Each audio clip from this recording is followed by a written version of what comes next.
my name is Tatiana and my channel is created by Lady T, and in this channel I talk about quilting, sewing, and crochet, and I also give product reviews. So in about a week, less than a week, it's going to be Valentine's Day. I'm wearing my Valentine's Day top, and I have a really nice Valentine's Day project for you in today's tutorial. And what I'm going to do is I'm going to do a quilt as you go table runner for your table for Valentine's Day. Quick.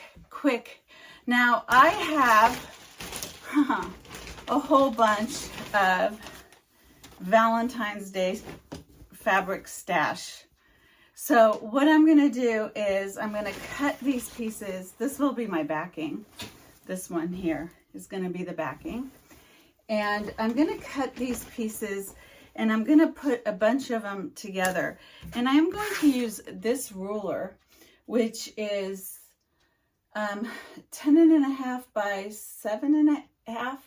So, no, 1, 2, 3, 4, 5, 6. It's 6 inches in width and it's 10 inches in length, which is perfect. I am going to cut a bunch of my Valentine's Day scraps from the years, and I'm going to sew them together on the backing of, and I'm going to have this as the batting. This is my batting that I have. It's just regular batting. I'm going to cut the batting the size of the table runner that I want, and then I am going to put the backing on it, and then I am just going to lay out these pieces one after the other that I've cut and make a really nice quick Valentine's Day table runner and add a binding to it. So let's get started.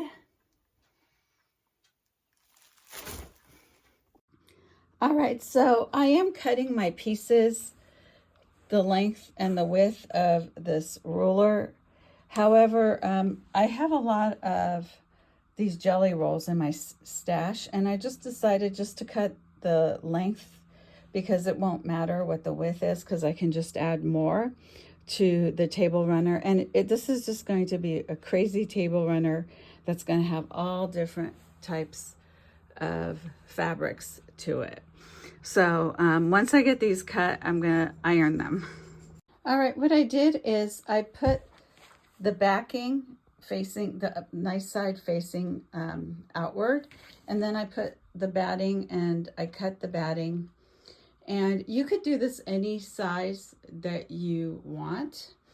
And then after I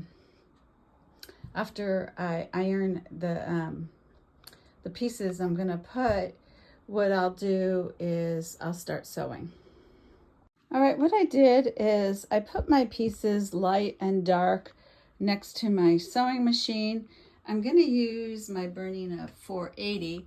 Now, I also have my red walking foot in there, and I've got red thread. So that's what I'm going to use to sew it, and I've got plenty of space on my table so I can move the table runner around. All right, so I've got this dark piece here, and what I'm going to do is I am going to put my light piece on top like this, and I'm just going to sew straight.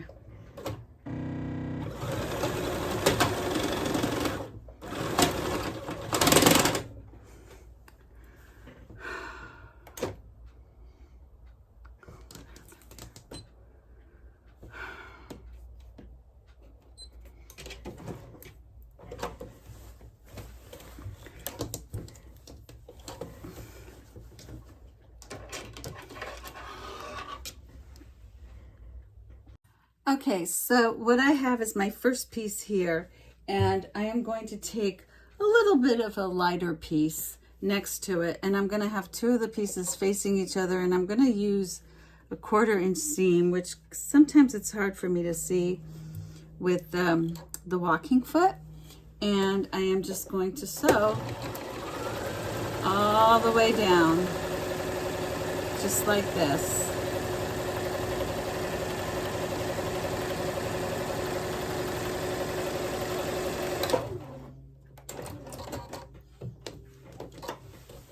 Okay, and here I've got my first piece laid out just like that. All right, now my next piece. Okay, and you know, I have some thin pieces too, and so I can mix my light with my dark. So I've got some light pieces like this. So this is going to be kind of like an interesting pattern. It's not going to have any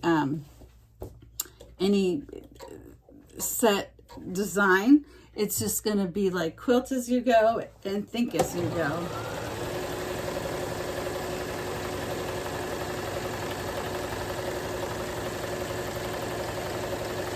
I love this machine.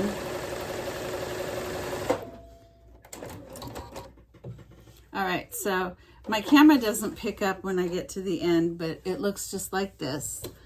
So as I am sewing these pieces, I'm making sure that they did get sewed on. Eventually, I'm going to put decorative pieces right here in the middle of each. So I like to just mix the light and the dark. So I think I want like a really dark piece next. So I'm going to pick this piece and, you know, just line this up with the piece and just take it and sew it. This is just a plain straight stitch. It's 250 and I'm just using the walking foot.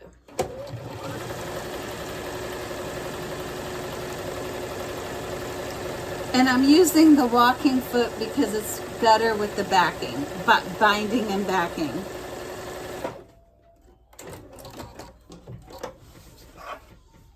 And here I have the next piece. So I'm going to keep working light and dark until I get to the end.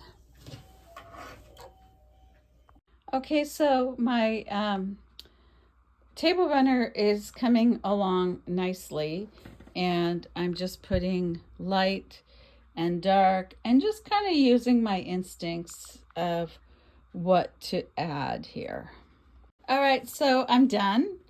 I have all this finished, and you know, I'm thinking of using my serger to serge the sides, and that way it'll frame up everything really nice and pretty. And I have all this leftover fabric, which I think I'm going to make some placemats that look just like this, but in placemat size, because I have fabric that's left over, backing fabric as well.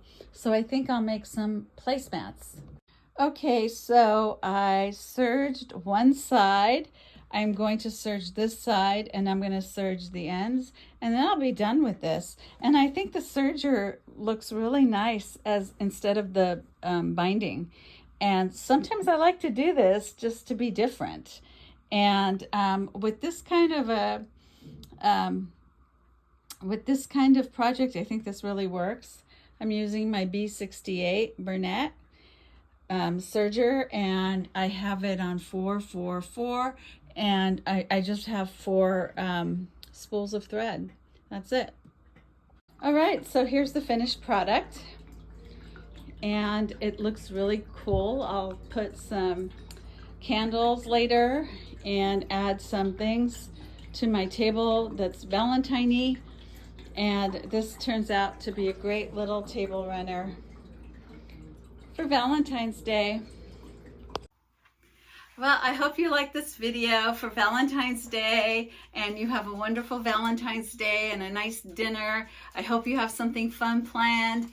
And if you make the table runner, let me know in the comments how it worked out for you. It's very easy. If you don't have a serger, by the way, you can always use regular binding. So just to let you know, for those of you who don't have a serger, you can do that as well. All right, created by Lady T. Give me a thumbs up, subscribe to my channel, and I'll see you in the next video.